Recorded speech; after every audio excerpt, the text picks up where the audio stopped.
Eu tenho o prazer de mediar essa segunda mesa e passo imediatamente, já agradecendo ao Magno pela organização de todo o evento, a Valéria pelo suporte mais do que técnico. Eu vou apresentar, então, os nossos 3 palestrantes dessa segunda mesa e, logo de imediato, passarei, então, a palavra a eles. Teremos a primeira palestra da professora doutora Isis de Mello Molinari, da Universidade Federal do Pará, cujo título de sua fala é Cultura Material dos Jesuítas, Inventário Maranhonense de 1760. A professora Isis concluiu seu doutorado em 2020 na Escola de Belas Artes da UFMG. Esse trabalho que ela apresenta hoje, inclusive, é parte desse estudo de doutorado. Foi orientado pela professora Maria Regina Kitts. Seu mestrado em artes foi concluído em 2011 na Universidade Federal do Pará. Em 2007, fez uma especialização em semiótica e artes visuais também pela UFPA. É formada em design e tem licenciatura em educação artística pela Faculdade de Belas Artes de São Paulo. Atua como coordenadora e professora do curso superior de tecnologia em produção multimídia da Universidade Federal do Pará, e suas áreas de interesse são arte, design de produto, preservação do patrimônio cultural, com ênfase em estudos da cultura material. Posteriormente, teremos a fala de Raíssa Gomes, que é mestranda em artes visuais do programa de pós-graduação em artes visuais da Federal da Paraíba e da Universidade de Pernambuco, e também o professor Rodrigo Baeta, da Universidade Federal da Bahia. Assim que a professora Isis terminar, eu passo a uma apresentação mais detida da Raíssa e assim também por diante do professor Rodrigo Baeta. Então, com essa apresentação da professora Isis, eu lhe passo a palavra. Teremos 30 minutos, então, para a sua apresentação. Eu, com 5 minutos, se forem necessários, eu darei avisos para que vocês se atentem ao tempo, para que tenhamos um bom debate. Eu tenho certeza que teremos. Professora Isis, a fala é tua. Eu vou só interromper um minutinho para só cumprimentar a professora Isis, dar a ela uma boa noite, porque falamos sempre pelo WhatsApp e não tive nunca a oportunidade de conversar. Então, olha, prazer em conhecê-la e obrigado por aceitar. Se o Rodrigo me permite, é só porque tivemos sempre aquele contato pelo WhatsApp um pouco frio, né? E agora temos essa oportunidade. Obrigado, professora Isis, eu estou muito contente com a sua presença. Obrigada, Magno. Eu já vou começar compartilhando a tela para assim eu me acalmar.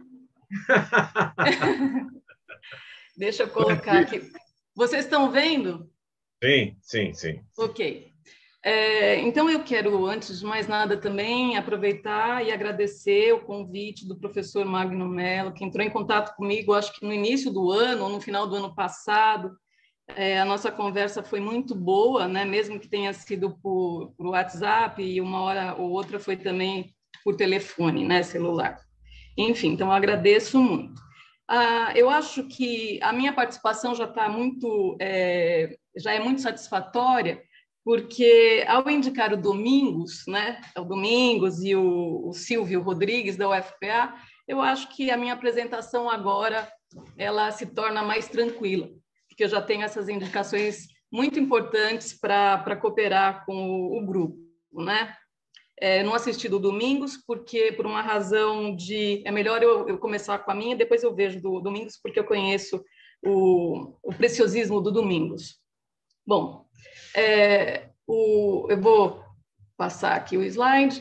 O tema, então, como o professor Rodrigo Bastos bem disse, é Cultura Material dos Jesuítas, Inventário Maranhonense de 1760. Eu devo agradecer, antes de mais nada, aos grupos que me fazem refletir acerca do que eu consigo realizar como pensamento, ou seja, Hariorum, Núcleo de Pesquisa em História das Coleções e dos Museus, que é liderado pelo professor René Lomes, que está aqui presente conosco. Eu tenho que agradecer também ao SEIB.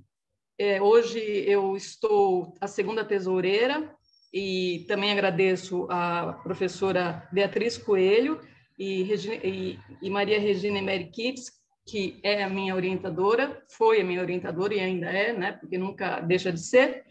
ao grupo Imagem e Preservação, também liderado pela Maria Regina, ao meu colegiado de produção multimídia da UFPA, a Faculdade de Artes Visuais da UFPA e a UFPA em si. Deixa eu só fazer uma coisa antes, para eu ter para eu conseguir perceber o cronômetro. Pronto. Eu posso me perder no tempo. Enfim, vamos lá. Só para localizar, né, eu vou falar da Igreja de São Francisco Xavier, também conhecida como a Igreja de Santo Alexandre hoje. Então, eu coloco uma foto aqui em cima, né, que vocês estão vendo, da Igreja São Francisco Xavier. Não sei se vocês conseguem ver aqui a bolinha. E aqui o Colégio Santo Alexandre está localizado em Belém do Pará, e aqui nós temos uma vista aérea, onde se tem a dimensão do complexo onde a igreja está localizada e o colégio. Aqui nós temos, aqui atrás, o Ver-o-Peso, aqui a Casa das 11 Janelas, o Forte do Presépio, ou Forte do Castelo, e a Igreja da Sé. E aqui a Bacia do Guajará. Antes de mais nada, também é importante dizer que Belém foi fundada em 1616 por Francisco Caldeira Castelo Branco. A minha comunicação tem como objetivo apresentar a diversidade da cultura material descrita nos bens do inventário maranhonense de 1760, do arquivo romano, ao se referir à imagem cristã. Então, como o professor Rodrigo Bastos disse, essa minha comunicação é um desdobramento da minha tese, que teve o título, ou tem o título, de Marfim in natura e lavrado, no inventário maranhonense, com ênfase na representação de Cristo crucificado. A professora Maria Regina foi a minha orientadora, Maria Regina Emery Kitts. Fiz o doutoramento na Escola de Belas Artes da UFMG, área de concentração, preservação do patrimônio cultural. Então, a primeira parte eu vou falar de alguma coisa que é muito óbvia, né? Que os jesuítas, eles são globais. A gente não pode dizer que eles não sejam. Então, aproximadamente em 1719, né? Nós tínhamos na Igreja de Santo Alexandre, São Francisco Xavier, objetos e uma cultura material advindas de vários lugares que eu vou contar para vocês daqui a pouquinho. Bom, depois disso, eu vou, para além desses apontamentos, eu vou apresentar para vocês uma hipotética reconstituição do altar-mor e dos altares colaterais da Igreja de São Francisco Xavier, que será um ponto inicial, né, para um aprofundamento mais acurado da arte colonial religiosa. E aqui, nesse ponto, talvez eu tenha um contato com a arte colonial pictórica, né, da pintura, porque o que eu trato mais na minha tese são as imagens e a reconstituição hipotética do programa iconográfico dos altares, dos 8 altares, do altar-mor e da sacristia de Santo Alexandre. Continuando. Bom, um inventário elaborado, um inventário jesuítico, é muito simples de se analisar no sentido das riquezas de informações que nele estão descritas. Por que será isso? Bom, isso também todos sabem, né? Eles têm um modus operandi que é de comunicação, né? Então, eles se comunicam entre si. Eles se comunicam, ora pelas ânuas, pelas cartas que eles trocavam entre si, e essas cartas elas eram trocadas da vice-província e da assistência em Portugal. Então, o padre Hilário Bovoni disse, num documento que ele me cedeu, que não foi publicado, que provavelmente o inventário tenha sido escrito por uma memória extraordinária dos padres jesuítas em Portugal. Ora, nós sabemos que a fala jesuítica é um tanto quanto edificadora, né? Edificante. Portanto, eu acredito que eles, os padres que fizeram o inventário, tenham consultado, sim, as ânoas, os documentos todos que eles tinham, e também uma memória extraordinária. Então, esse inventário, eu tenho que dizer que é um inventário que eu não tive acesso na forma de manuscrito, mas eu tive acesso quando eu li a tese da Regina, da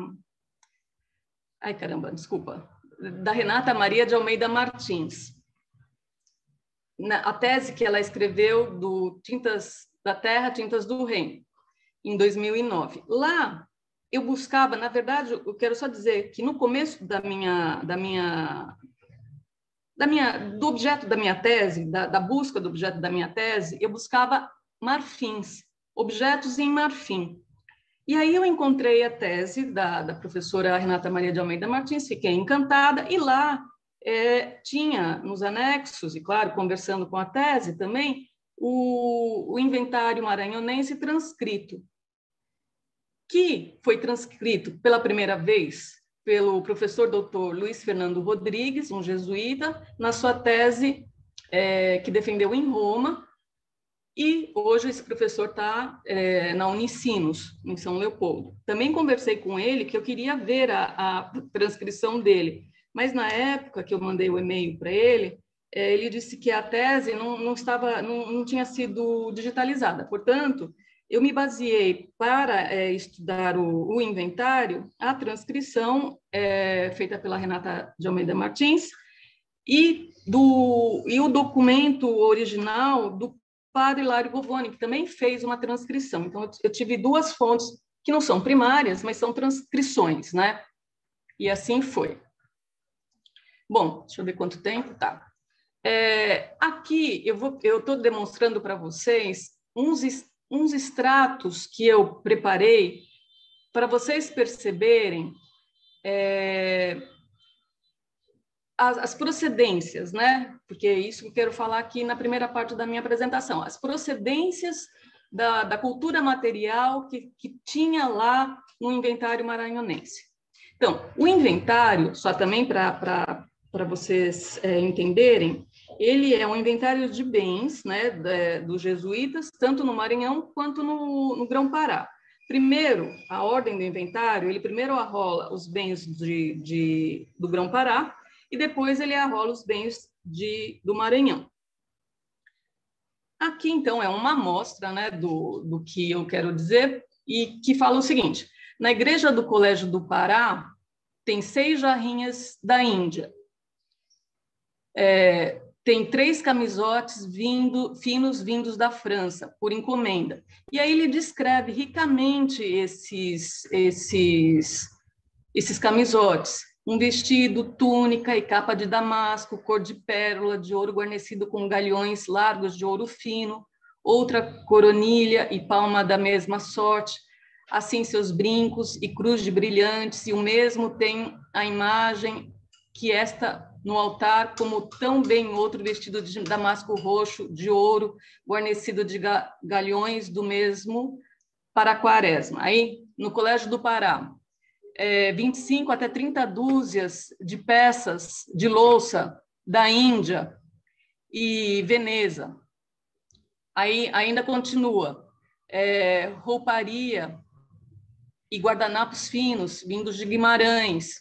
No inventário da botica do Colégio do Pará, algumas xícaras com seus pratos finos e outras panelas e tigelas de barro da terra e do reino. Então, aqui a gente percebe, né, além do reino, tigelas do barro da terra, ou seja, já consta o tal daquele conceito contemporâneo do local, né, do global e o local. Então, a contemporaneidade, ela existe há muito tempo, né? Os conceitos contemporâneos e o pensamento também, a gente diz o contemporâneo, o Magno estava falando no começo, né? Mas as coisas, elas estão lá atrás também. Os conceitos estão lá atrás também. Essa globalização, ela está lá atrás. Bom, e aí no inventário da Casa de Vigia, a gente tem 15 xícaras da Índia, 12 pratos de Veneza, 24 de Veneza pequenos, anzóis brancos de Portugal, toalhas de Bretanha, e assim vai. Hóstias, caixas para hóstias de metal pintado, outra nova de charão da Índia. Eu quero dizer para vocês uma coisa, essa cultura material que eu consigo perceber a sua origem, é necessário ainda umas pesquisas mais aprofundadas sobre esse tema também. Então, eu não fiz uma pesquisa que foi verticalizada, eu fiz uma pesquisa, que nem um amigo português me disse, uma pesquisa banda larga, foi uma tese banda larga. Depois eu explico por quê. Aqui no Maranhão, né? No Maranhão, eu fiz um extrato da cultura material. O meu cronômetro parou, então vocês têm que me avisar, viu, o tempo. Isis, você falou 15 minutos já. Já 15, o meu está 5h22 aqui, vocês acreditam? Então tá. Quando faltar 5, me avisa. Vou te avisar quando faltar 10. Tá bem. Então, aqui no Maranhão, a mesma coisa. Ele mostra a origem dos bens. Nessa fazenda, ele destaca 2 escravos crioulos pretos vindos de Cacheu, que naquela época eram considerados bens, os escravizados eram considerados bens e também constavam nos inventários. Na botica, deixa eu fazer um retrocesso, na botica de Belém, do colégio, também constava graus de marfim. Então, a gente tem vários indicativos de localizações. Eu vou avançar. Bom, então aqui, resumidamente, da Índia vieram caixinhas com verniz de charão para hoxa, jarrinhas, louças, xícaras, toalhas de algodão e copa de louça. Da França, camisotes e touca de caça. De Veneza, louças e pratos. De Guimarães, toalhas de mesa e guardanapos. Do Reino, xícaras. Do Reino e da Terra também temos louças. Pratos finos, panelas, tigelas de barro e anzóis brancos. Da China, vestimenta de seda, vestimenta bordada e vestimenta com seus frontais, bolsas e véus. De Cacheu, as pessoas escravizadas que no contexto do inventário eram qualificadas como bens. Da Itália, aqui interessa ao grupo painéis de parede e painéis grandes. Da Roma, ordens escritas. Da Bretanha, bretanhas que eram lençarias de linho que se trazia da Bretanha. Bom, aqui eu vou falar um pouquinho da planta, né, da planta baixa da Igreja de São Francisco Xavier. Essa planta, eu fiz uma adaptação elaborada a partir do Bazin, mas coletada nos estudos da Iaci Cordovil Melo, que eles, né, na verdade, o Bazin, ele coloca, e não só o Bazin, como também o Govone, ele coloca a ordem dos altares de acordo com uma ordem anti-horária do inventário. Então, o inventário começa lá, Capela Mor, depois ele descreve a Capela de Nossa Senhora do Socorro, depois ele descreve Nosso Pai Santo Inácio. Então, eles fizeram uma localização nesse desenho anti-horário. Eu acho que, eu acho é a palavra correta, como não tem lá no inventário um desenho, um risco, uma planta, um gráfico que mostre essa localização, e nem nos dá dica, olha, por exemplo, a Capela de Nossa Senhora do Socorro fica na frente da Capela de São Miguel. Enfim, eu acho que também esse desenho é uma hipótese. A Renata Maria de Almeida Martins, ela propôs outra ordem, que é essa que eu coloco aqui. Então, ela modifica um pouco as ordens das capelas, e eu discordo de uma delas. A gente ela também fez isso, ela se baseou nos monogramas, né? E aqui no monograma da Capela de Nossa Senhora da Assunção, ela tinha colocado que era a Capela de Santo Alexandre, e eu discordei. Eu disse que essa aqui é a Capela de Santo Alexandre, com o JS, e essa SE é a Capela de Nossa Senhora da Assunção. Por uma questão de tamanhos também, das imagens e do tamanho dos retábulos que estão descritos no inventário. São 6 as devoções jesuíticas que se encontram lá na Santo Alexandre. Santo Alexandre São Francisco Xavier. As cristológicas, os santos jesuítas, santos homens em geral, santas mulheres em geral, marianas e os anjos. Bom, lembrando que a primeira igreja, São Francisco Xavier, é de 1653. A igreja, a construção da atual edificação iniciou em 1668, e a igreja foi sagrada em torno de 1718 e 1719. Com isso, eu tenho pelo menos um período para a gente entender a que momento pode ter chegado essas imagens para a ornamentação dessa igreja, tá? Aqui eu faço várias tabelas, porque eu gosto de tabelas. E eu fiz, então, as tabelas mais para suscitar as pinturas que existiram nessas capelas. Então, por exemplo, aqui nessa igreja de São Francisco, aqui no inventário, que é imagens relativas à devoção dos santos jesuítas, eu tenho na Capela Mor 10 quadros grandes da vida de São Francisco Xavier, situados nas paredes laterais da Capela Mor, as quais estão cobertas de talhas douradas e da mesma forma dourada até o teto da dita capela. Então, eu fui marcando aqui no meu slide todas as oportunidades em que apareceriam as telas ou painéis, que eu não vou me deter. Então, eu faço agora como eu vou fazer a reconstituição hipotética dos altares, eu preciso selecionar as imagens coetâneas à época, e eu vou, então, no acervo de Santo Alexandre, né, do MAS, e seleciono as imagens que eu vou fazer a minha recomposição. Aí eu tenho os santos jesuítas. Só para você saber, 10 minutos, tá? Faltam 10? Isso. Eu vou te avisar também com 5, para vocês se organizando. Tá. Então, acho que eu já posso dar uma desacelerada. Então, aqui eu tenho os santos jesuítas.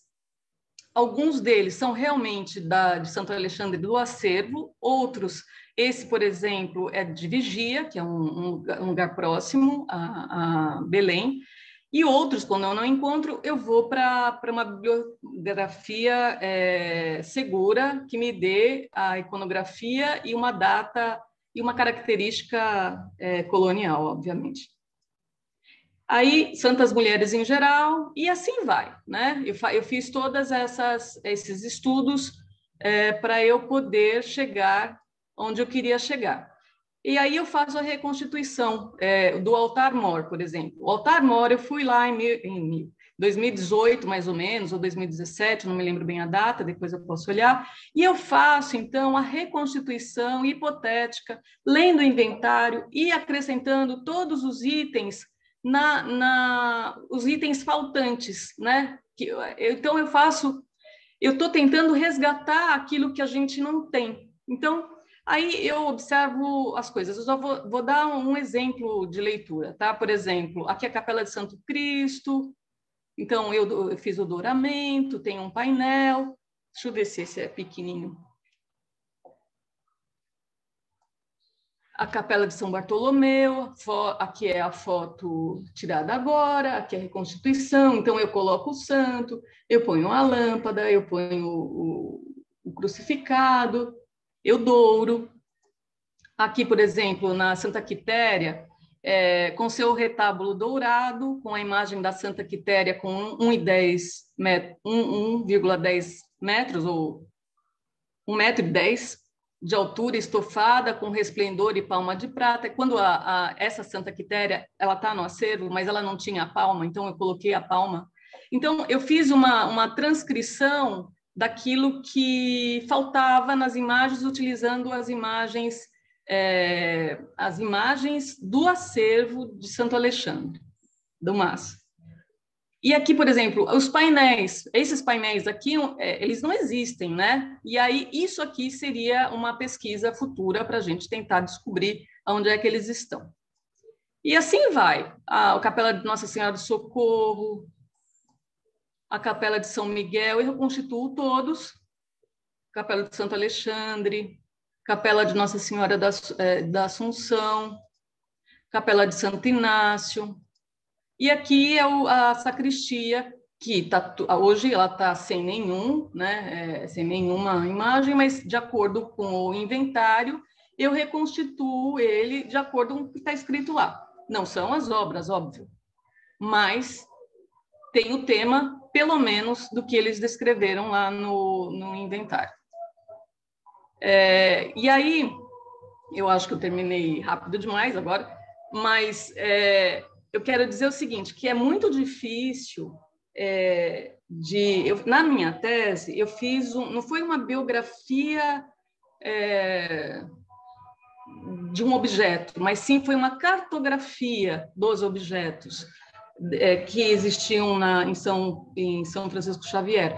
E nessa cartografia, eu consegui constatar pelo menos 11 dissociações dos objetos depois da expulsão dos jesuítas. Então, o que eu posso dizer? Muito pouco temos de obras lá no acervo, né? E uma só, eu tenho a certeza de uma peça, que é um Cristo crucificado, que faz parte do inventário. Eu tenho uma outra hipótese de que uma outra imagem sejam as imagens que estavam escritas no inventário, que estão no MAS do Maranhão. Então, eu quero agradecer aqui a todos e muito obrigada mais uma vez.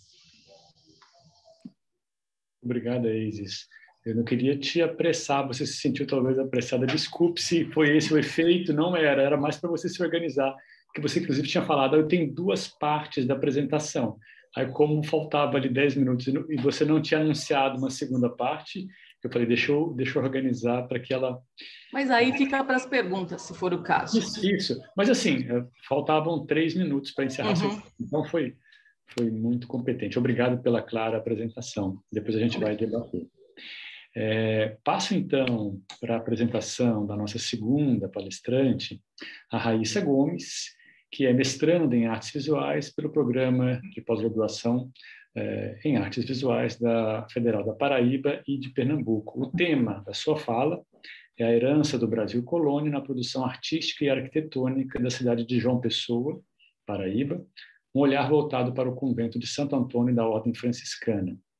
A Raíssa Filgueira Gomes é arquiteta e urbanista, ela é também especialista em gestão e prática em obras de conservação e restauro do patrimônio cultural, realizando esse estudo de especialização no Centro de Estudos Avançados da Conservação Integrada da Universidade Federal de Pernambuco, em Olinda. É aluna do mestrado do programa em pós-graduação de artes visuais da mesma Universidade Federal da Paraíba e Pernambuco, e possui uma graduação que está em andamento em artes visuais na Universidade Federal da Paraíba. Tem experiência no campo das artes visuais e também da arquitetura e urbanismo, com ênfase na área de patrimônio cultural. A Raíssa também trabalhou como consultora na superintendência do IFAM, na Paraíba. Raíssa, eu te agradeço, então, a presença e lhe passo a palavra. Eu vou, da mesma maneira que fiz com a Isis, te orientando, faltando 10 minutos, eu te dou a notícia e depois com 5 também, tá? Mais para te organizar do que para pensar vocês, não é essa a ideia. Tá ótimo. Certo. Boa noite, pessoal. Eu fico muito feliz com o convite, né, de poder refletir e contribuir de certa forma. Eu vou avisando, eu gosto de avisar quando eu estou falando que eu gaguejo, mas que isso é tranquilo, né, vou levando. E aí eu vou compartilhar aqui a apresentação, certo? Tá bem, tá ótimo.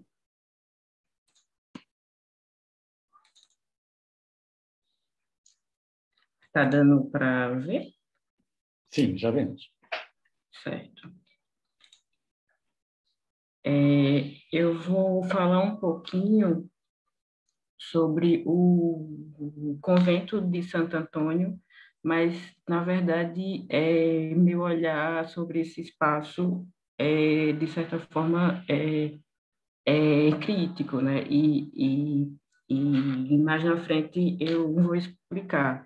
E é fruto da pesquisa que eu venho desenvolvendo no mestrado de artes visuais aqui da UFPB, com é, é, parceria com a Federal de Pernambuco. Aí eu vou iniciar aqui contextualizando um pouco, né? O convento de Santo Antônio da Ordem Franciscana está localizado no centro da cidade de João Pessoa, cidade alta, né? E o complexo todo foi tombado no ano de 1952 pelo IPHAN. E aqui é um breve histórico da edificação, né? Que a construção foi iniciada pela iniciativa dos frades da Ordem Franciscana, né? Com o propósito de auxiliar na catequização dos povos indígenas locais, né? Em 1590 começou a construção do convento. Em 1634 teve a ocupação dos holandeses, aí a construção foi parada. Em 1646 foi retomada a obra e no período de 1779 a 83 teve a conclusão da fachada, né, e da torre cineira. Em 1904 foi inserido o seminário diocesano e aconteceu a demolição do altar, né? Esse retábulo não se sabe para onde foi, né? Tem algumas teorias, mas a verdade é que não se sabe do paradeiro dele. Aí, em 1941, passou pelo processo de restauração. No período de 66 a 79, recebeu várias instituições públicas. E de 77 a 88 também passou por restauração, né? E no ano de 89 teve a inauguração do Centro Cultural São Francisco, que isso é bem importante para a pesquisa que eu estou desenvolvendo. Aí eu vou explicar mais na frente. Aqui eu vou contextualizar e apresentar um pouquinho, né, do Centro Cultural São Francisco, do antigo conjunto franciscano. Aqui é o Cruzeiro e Adro. a Galilé, o claustro, aqui o espaço da Via Sacra. Eu não estou muito rápida, não, né? Tá dando para acompanhar. Não, tá muito bem, Raíssa. Certo, obrigada. Um ótimo ritmo, tá? Tá bom, vamos lá. E aqui a nave da Ordem Primeira, né, da Igreja de Santo Antônio. O coro, né? Aqui está o fascistório, a sacristia da Ordem Primeira, a Capela Dourada, que a gente já tem imagem da igreja, da Capela da Ordem Terceira, né, de São Francisco. Aqui a sacristia.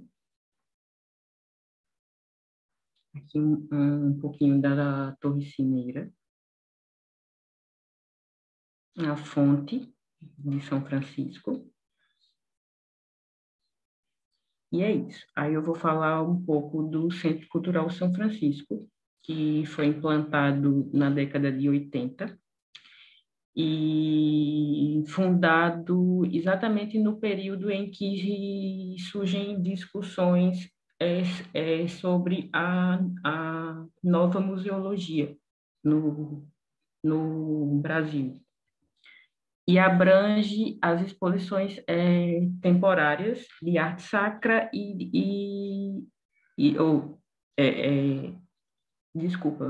fixas, permanentes, de arte sacra e de arte popular, e também tem temporários.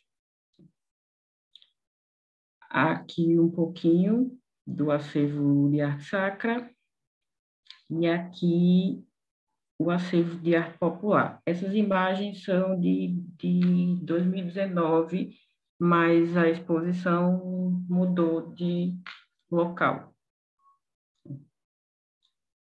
Essa exposição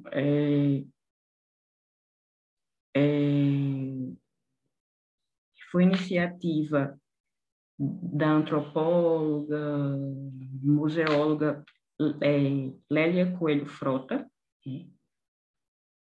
quando trabalhava no IFAM.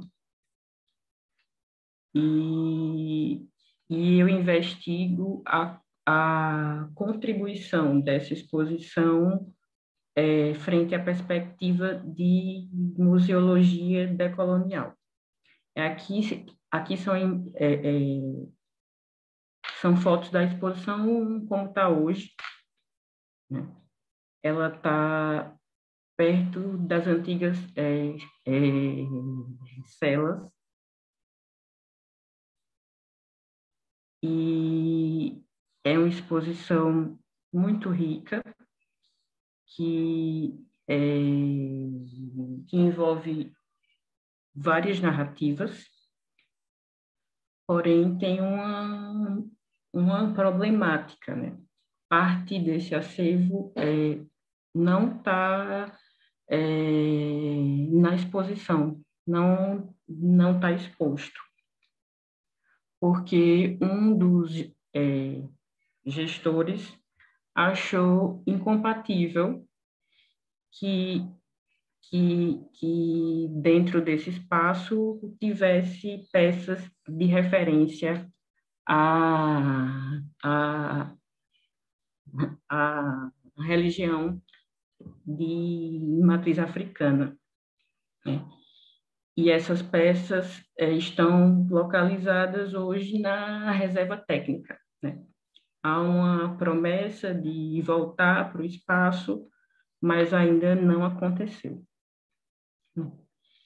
E aí aqui mais imagens. E o meu questionamento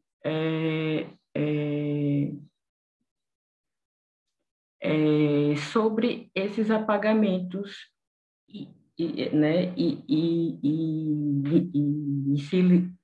silenciamentos, né, que eu investigo também ter relação com essa herança colonial. Então, eu proponho nessa pesquisa que desenvolvo repensar essa herança, né? Buscando diálogos com outras narrativas, né? E como isso pode ser feito dentro desse espaço, né? E localizar essas narrativas e esses conflitos. Eu acho que não é procurar apaziguar, mas que exista um certo diálogo, né? E propor novas estruturas. Eu acho que a gente tem essa responsabilidade de pensar nesse legado, né? É isso, minha apresentação. Acho que eu terminei bem antes. Sim, Raíssa, bem antes. Você usou 14 minutos, 13, 14 minutos. Mas aí eu aceito perguntas também. Tá bom, tá bom. A gente vai passar então para o nosso próximo palestrante e aí voltaremos com as nossas discussões, então. Maravilha. Tá bom. Muito obrigado, Raíssa. Obrigada também. Então, a nossa última fala dessa mesa, o meu amigo, colega, professor Dr. Rodrigo Baeta, da Universidade Federal da Bahia, tenho o prazer de apresentá-lo também. O título da sua fala é Arquitetura e Pré-Existência, o novo Museu de Santana e sua inserção na paisagem urbana colonial da cidade de Tiradentes. Rodrigo Espinha Baeta é arquiteto pela Escola de Arquitetura da UFMG, especialista pelo SECRE da Federal da Bahia e também pelo curso Ciudades e Viviendas de Iberoamérica, oferecido pelo SENCREM de Havana, Cuba. É mestre e doutor pelo Programa de Pós-Graduação em Arquitetura e Urbanismo da Federal da Bahia e é professor da mesma universidade e do mesmo programa de pós-graduação, tendo sido seu coordenador por 2 anos.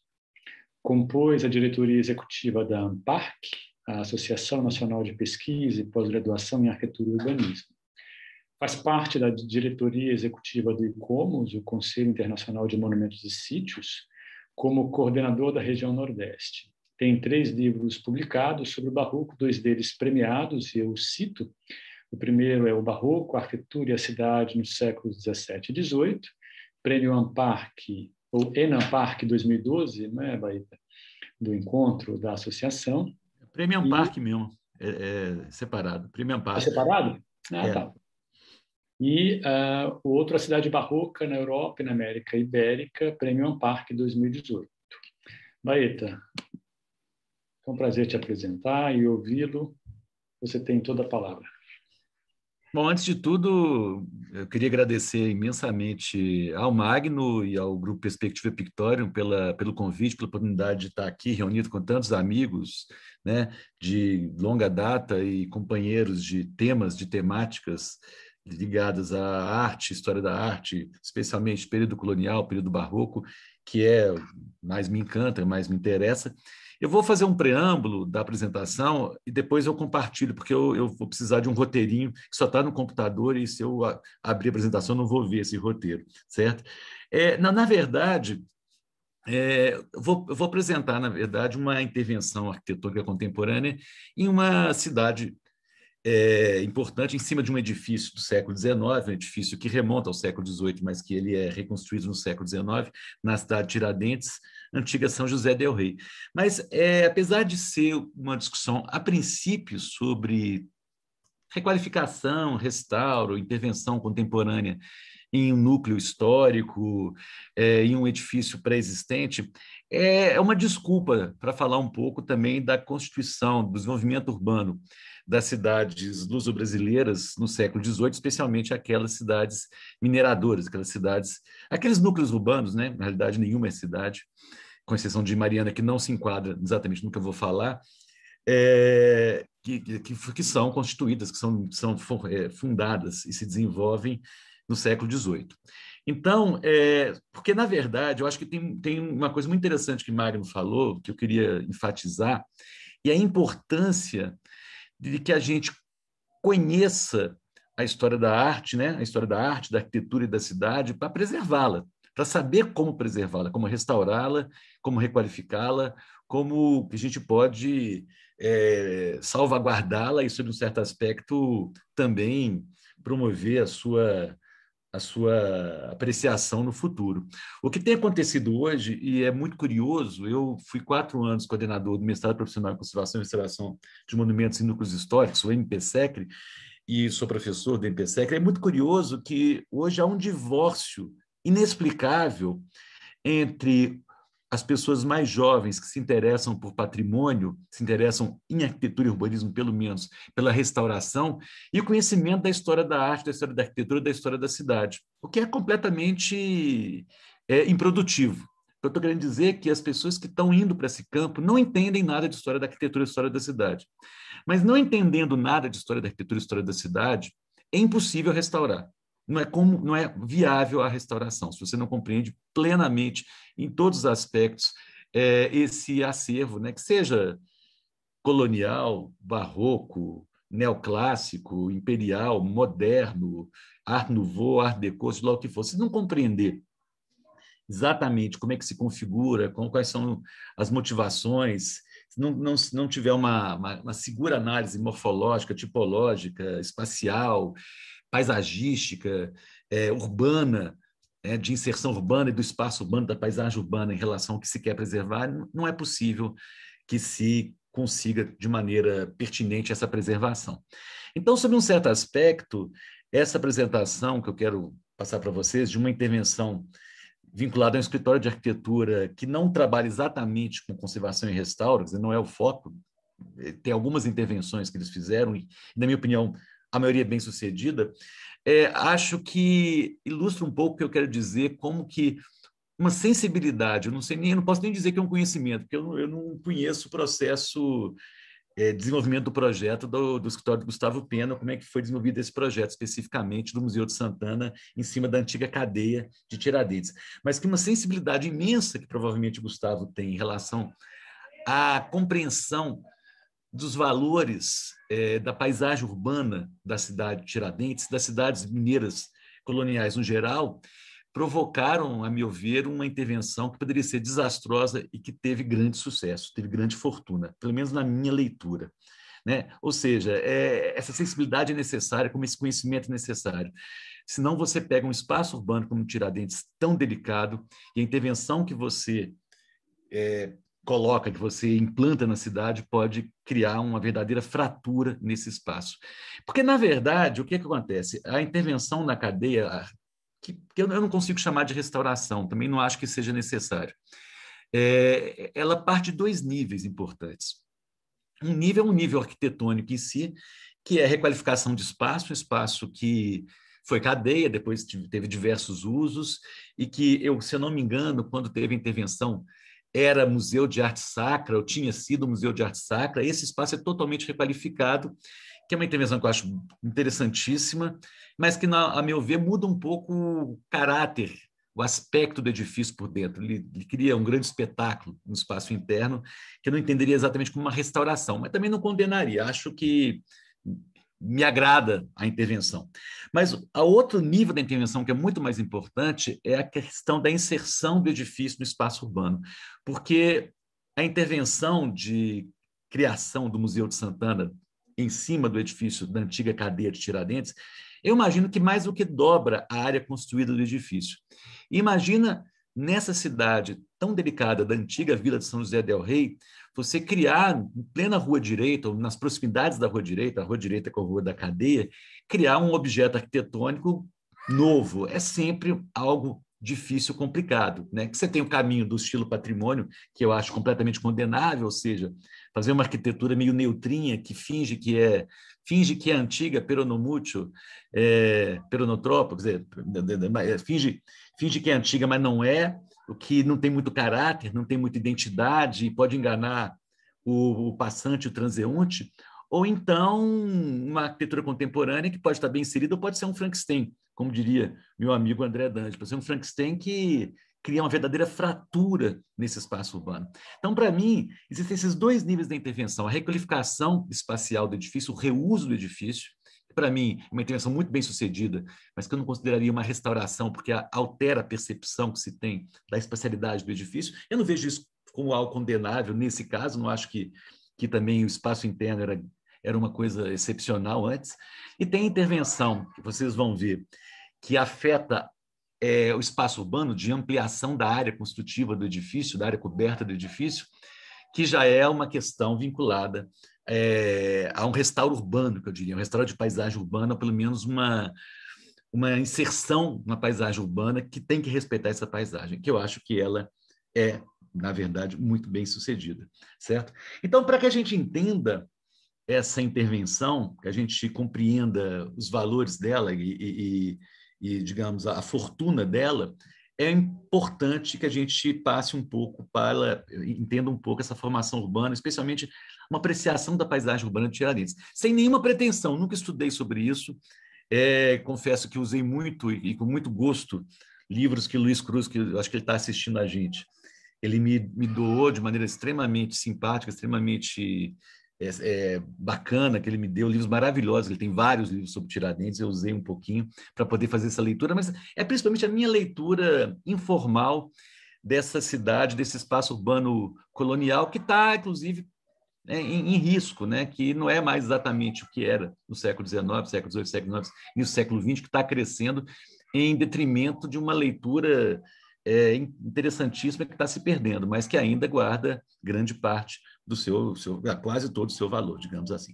Então, eu vou compartilhar aqui. Eu sei usar o Google Meet, não sei usar esse aqui, mas eu acho que não deve ser muito difícil. Acho que deve. Tá. Compartilhou, gente? Sim, já chegou aqui. Chegou, né?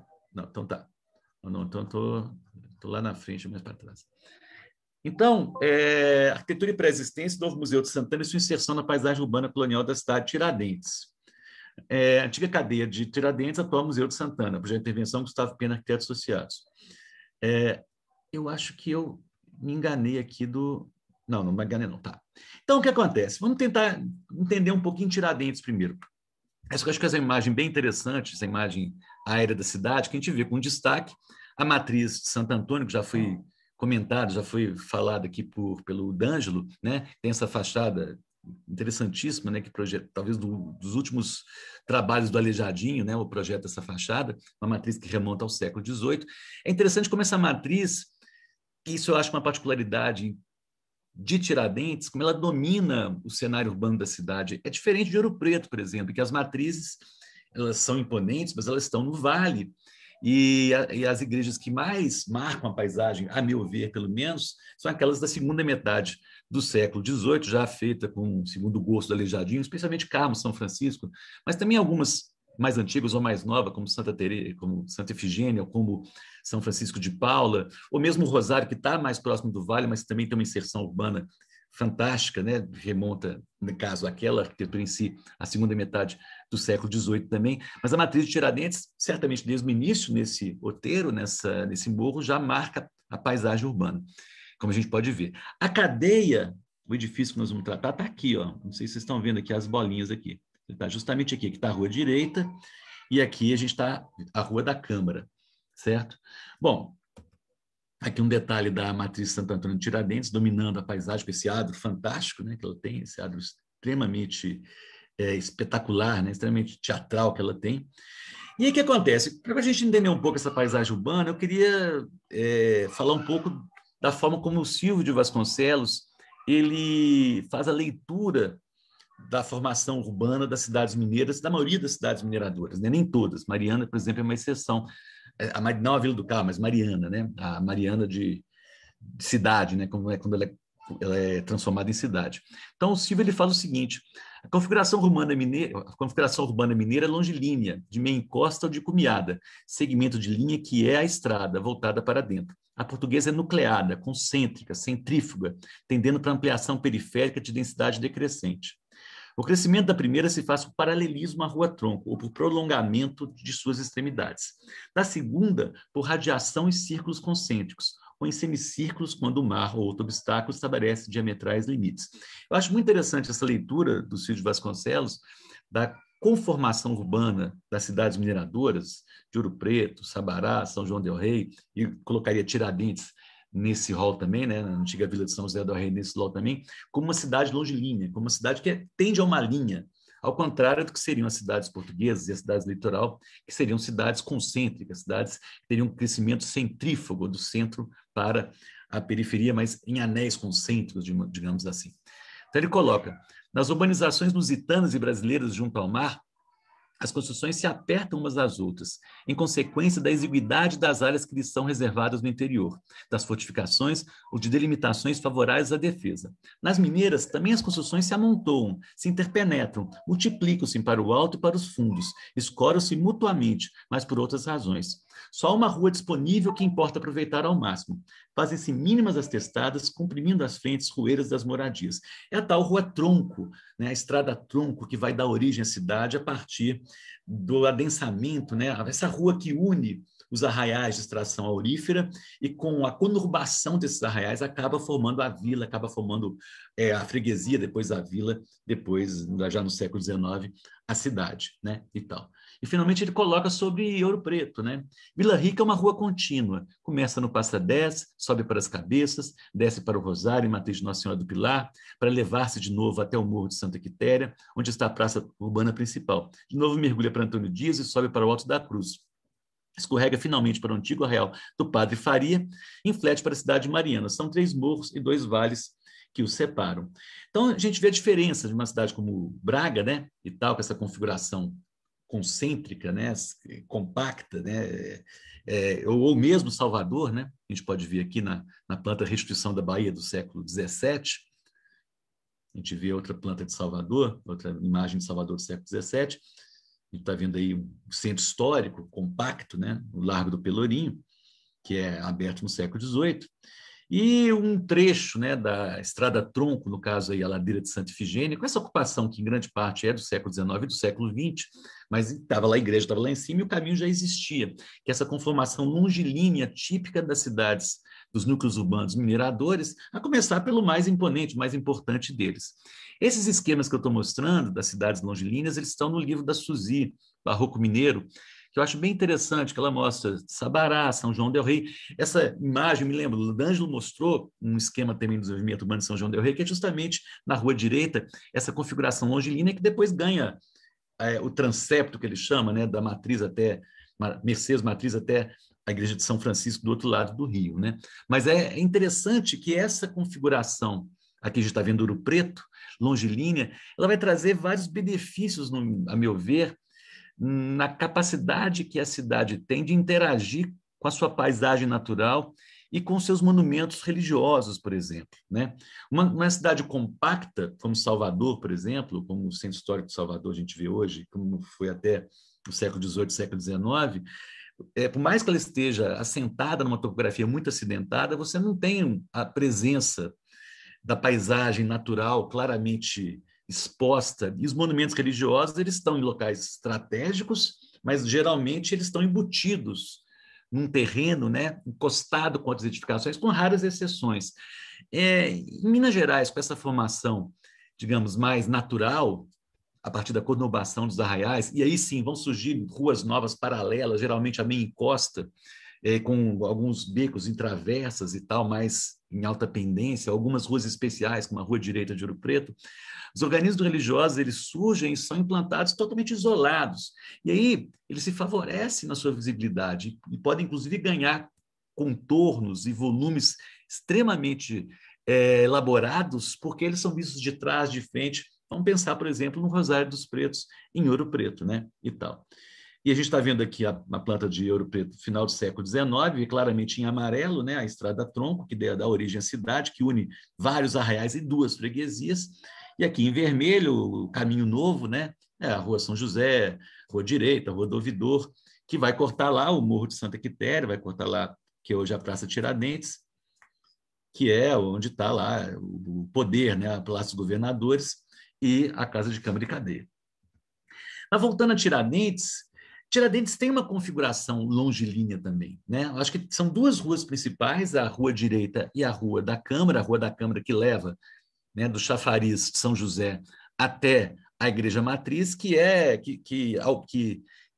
dá início, no meio dela, mais ou menos, dá início à Rua Direita, que cruza praticamente toda a cidade, né? Ou seja, você tem essa configuração longilínea a partir da Rua Direita, a partir da Rua da Câmara, que permite, né, essa relação extremamente dramática com o sítio natural. A gente está vendo ali no fundo a Serra de São José, e um destaque dos monumentos religiosos que podem escolher seu espaço e se colocar de uma maneira extremamente cenográfica nesse núcleo. É claro que São José del Rei não tinha a pujança que tinha Ouro Preto, certamente também não tinha a pujança que tinha São João del Rei, por exemplo, mas mesmo assim a gente vê como a matriz se destaca, se aproveita dessa situação formativa para criar um elemento de destaque importante nesse cenário urbano, né? A gente está vendo aí.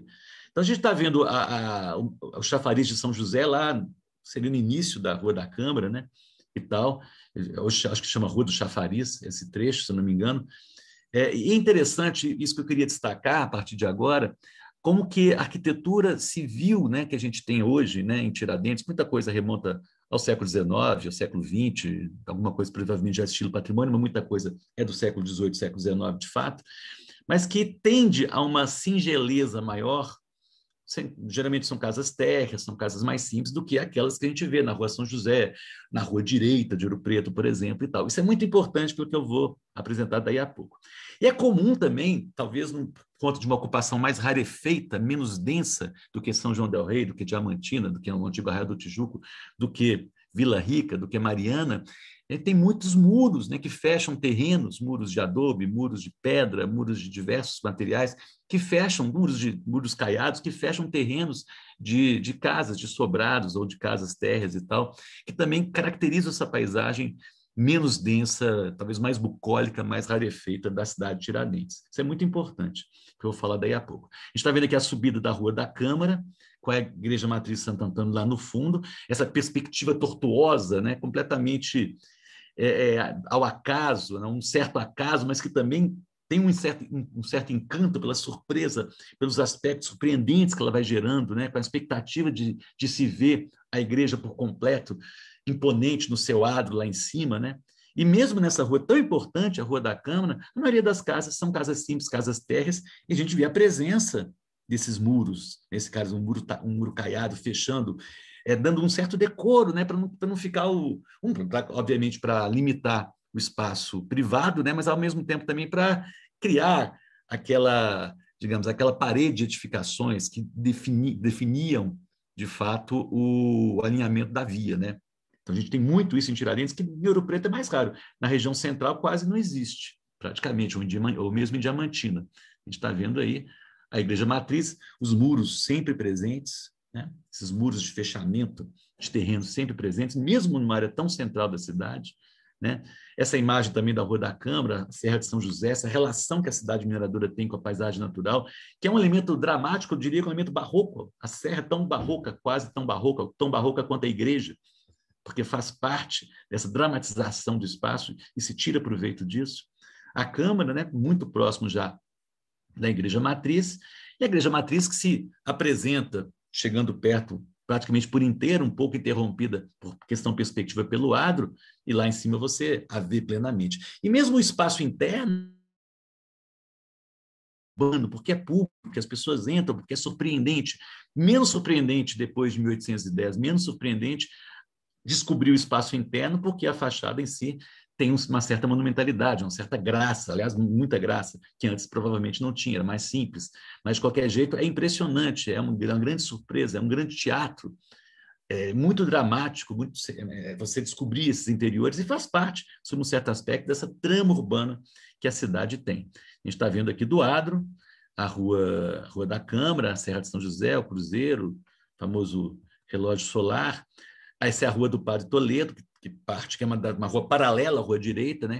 essas ruas que vão acontecendo na meia encosta, paralelas à rua principal, à estrada tronco, digamos assim. Então, dá para a gente fazer uma leitura perfeita de Tiradentes a partir das concepções de Silvio de Vasconcelos. E numa rua tão importante, e as casas térreas. Casas térreas, a gente chegando aqui na Igreja de São João Evangelista e na casa do Padre Toledo, né, 2 grandes monumentos isolados, né, e às vezes até uma casa, provavelmente do século XIX, isolada, com muros do lado, é diferente, é rarefeito se comparado, por exemplo, à Vila Rica, à Diamantina. A gente vê aqui essa imagem tão bonita da Igreja de São João Evangelista, do Padre Toledo e da Matriz no fundo, e a serra como moldura, né, moldura de todo esse cenário. E os muros, sempre enfatizando esses muros que vão fechando esses espaços. É tão diferente de uma imagem como da Rua Direita de Ouro Preto, que você tem os sobrados de 2 andares colados, né, no alinhamento da via, como sempre era, mas colados uns nos outros, sem nenhum afastamento lateral, criando essa grande perspectiva, essa rua imponente, essa rua extremamente dramática, as casas simples, mas que a rua em si é um grande acontecimento, né? Ou a própria Rua São José, que está meio encosta, em Ouro Preto, né? Ou a gente está vendo aí o Largo do Rosário. E mesmo Diamantina, a antiga Real do Tijuco, né? Provavelmente com muitas construções do XIX já, ou até mesmo do século XX, você tem também essa configuração mais compacta, menos afeita ao espaço, digamos, mais bucólico, mais elementar, como a gente vê em Tiradentes, né?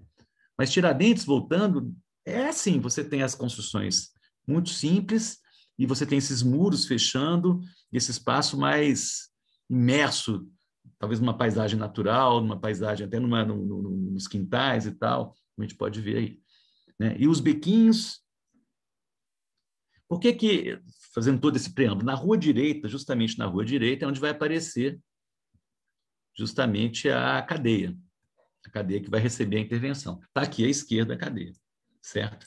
Ela está em frente ao Largo do Rosário, em frente à Igreja de Nossa Senhora do Rosário dos Pretos. O que é muito interessante é que a cadeia em si está num alinhamento perfeito da via, ela não tem nenhum recuo, ela está isolada, ela está na esquina e está isolada também lateralmente, mas se abre um largo à frente dela, que é o Largo da Igreja, ou seja, ela se aproveita desse largo para ter um certo recuo, digamos, um certo favorecimento em termos de visibilidade, como a gente está vendo aí.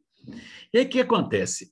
São imagens da cadeia de 2008, cadeia, se eu não me engano, nessa época ela era um museu de arte sacra, não tenho exatamente certeza, e ela vai ser transformada, requalificada na década de 2010 para o Museu de Santana.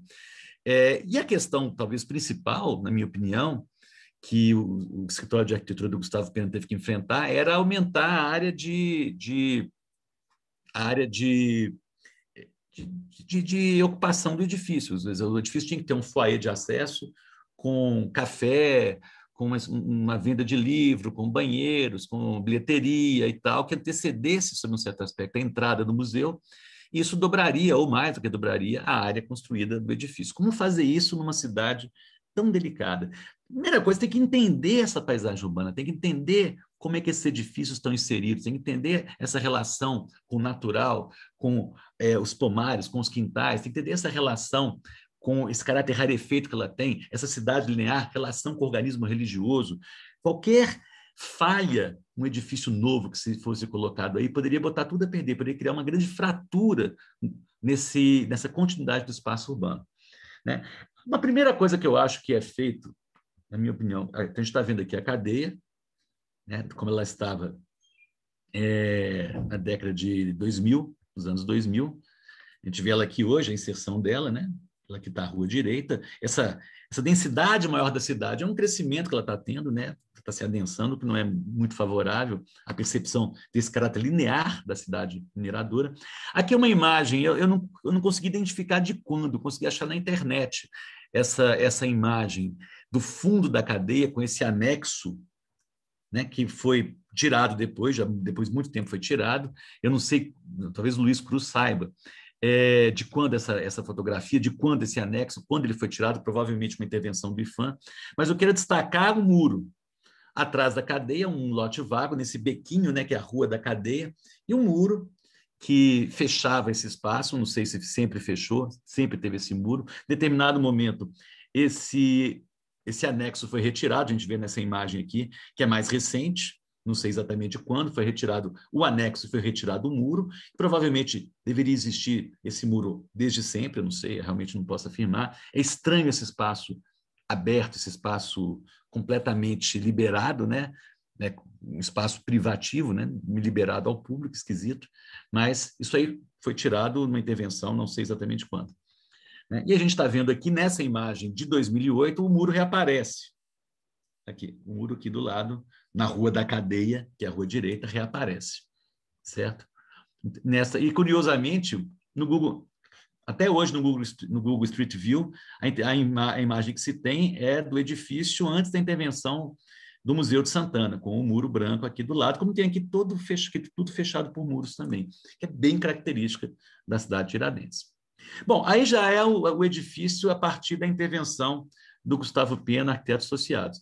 Primeiramente, eu acho completamente uma atitude e uma iniciativa completamente louvável e correta pintar o edifício de branco, botar o edifício caiar o edifício por fora.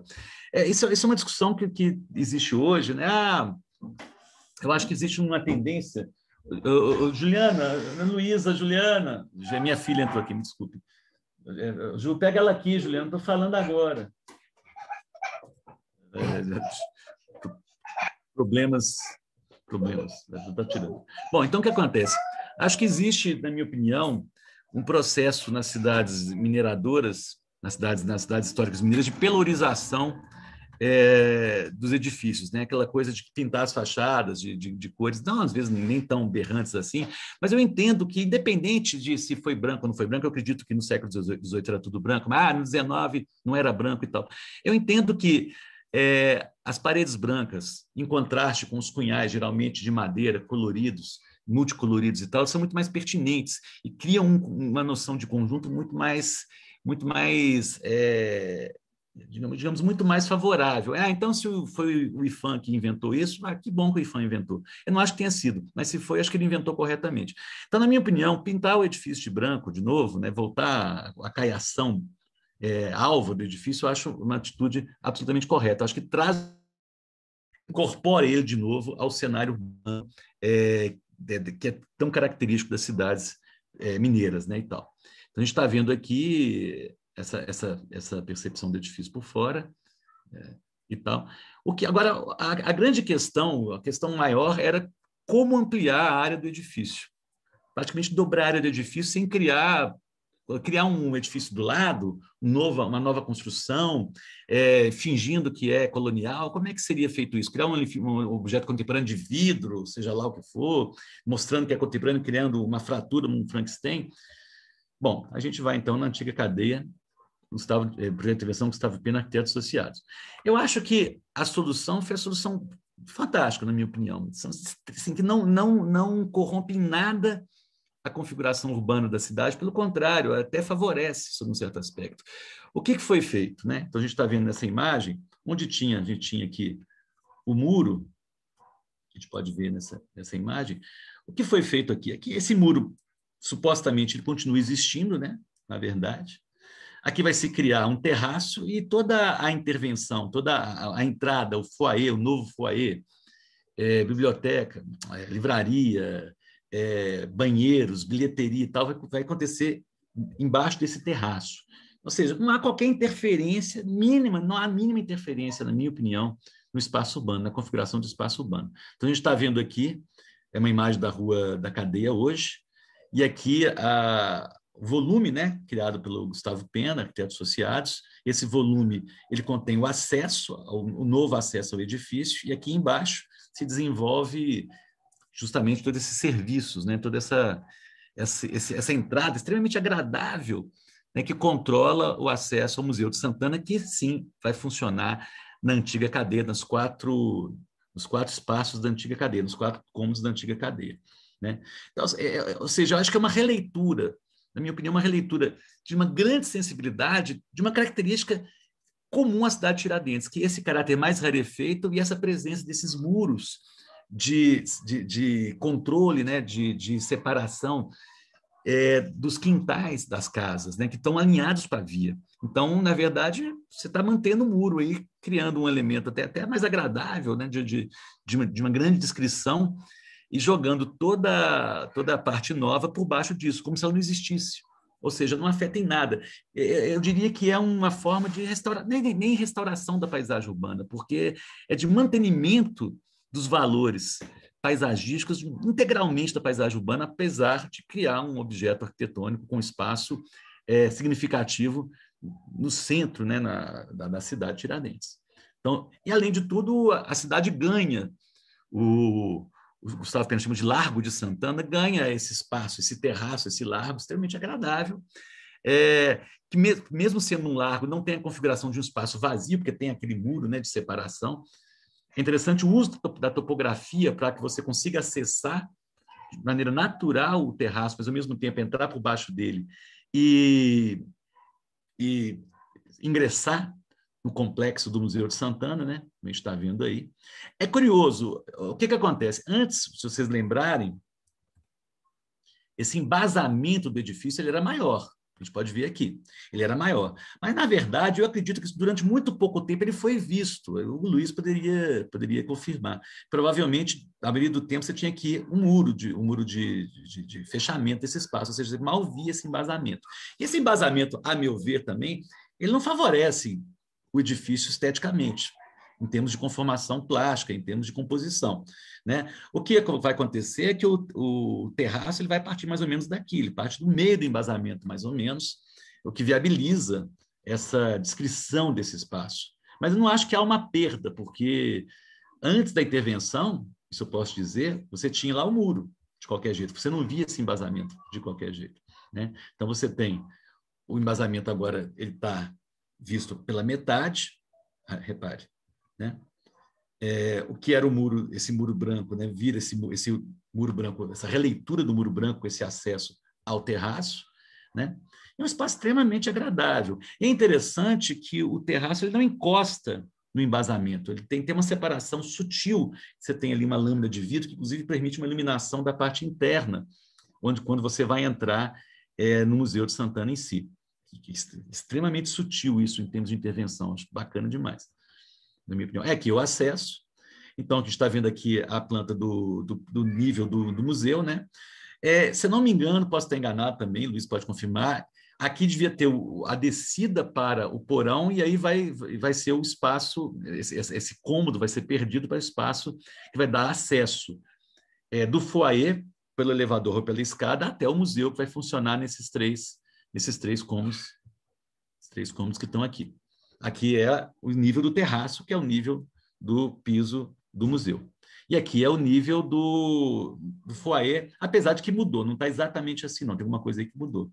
O nível do foyer, você entra por aqui, aí você tem um balcão, bilheterias, administração, banheiros e tal, totalmente iluminado. Você tem aqui uma iluminação extremamente agradável, inclusive a relação com a área externa, essa pequena área externa, humanizado e tal, e aqui você entra e acessa finalmente ao museu, né?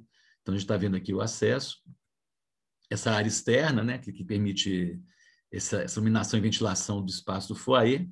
A coisa mais agressiva que é feita, e deve ter sido muito difícil, o D'Angelo falou que foi consultado engenheiro de Minas para fazer, foi o corte na pedra. Teve que se fazer um corte no embasamento, né, mais ou menos aqui, para dar acesso ao porão, e do porão se constituir a escadaria e o elevador que daria acesso ao museu em si. Aqui a área externa. Não acho que seja algo criminoso, até porque esse espaço não era visto, pelo menos da cidade, pelo menos quando tinha um muro, né, e tal. Então aqui a gente entra, aqui vocês estão vendo aqui, perdão. Aqui é possível ver aquela luz, né? A luz que entra no encontro do terraço com a parede, e aqui é o acesso ao museu em si. O acesso ao museu. Aqui são imagens, essas imagens são do Arcdale.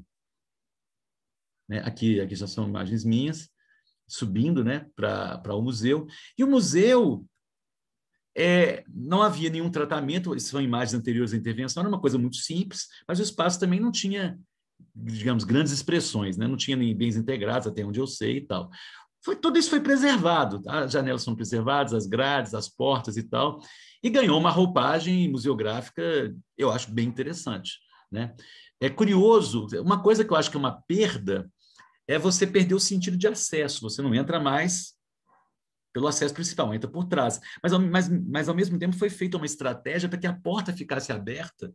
Você tem um anteparo no fundo para dar a ideia dessa permeabilidade, que eu achei isso bem interessante também. Você não tem mais o acesso, mas a porta e as janelas dão essa permeabilidade, essa sensação de um espaço diáfano, não no espaço fechado. Então, a gente vê aqui a parte interna, o tratamento museográfico, o espaço está lá mantido, sob um certo aspecto, mas com esse caráter espetaculoso, na minha opinião.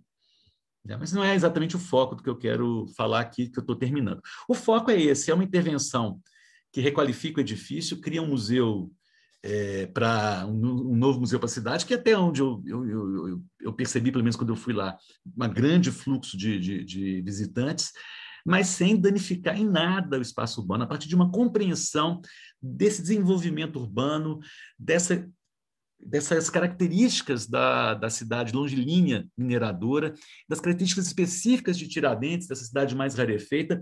E se não é uma compreensão, digamos, erudita, histórica disso, eu não posso dizer isso, não conversei com o Gustavo para saber se ele parte disso, é pelo menos de uma grande sensibilidade, a meu ver, conseguir oferecer um novo uso extremamente eficiente, me parece, para esse edifício, mas ao mesmo tempo sem danificar, também na minha visão, minimamente a configuração urbana, a paisagem urbana da cidade de Tiradentes. Né? Então, aqui a gente está vendo algumas imagens do projeto, né?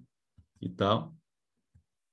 E isso, foi um pouco uma desculpa para falar sobre...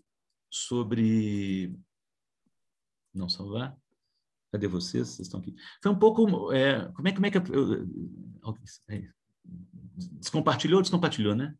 Uhum. Tá, então foi só para terminar, foi uma desculpa para falar um pouco dessa paisagem urbana de Tiradentes e mostrar como que é necessário sensibilidade ou conhecimento para que você possa intervir contemporaneamente sem criar uma fratura, sem criar um elemento transgressor e negativo a esse espaço urbano. Então, agradeço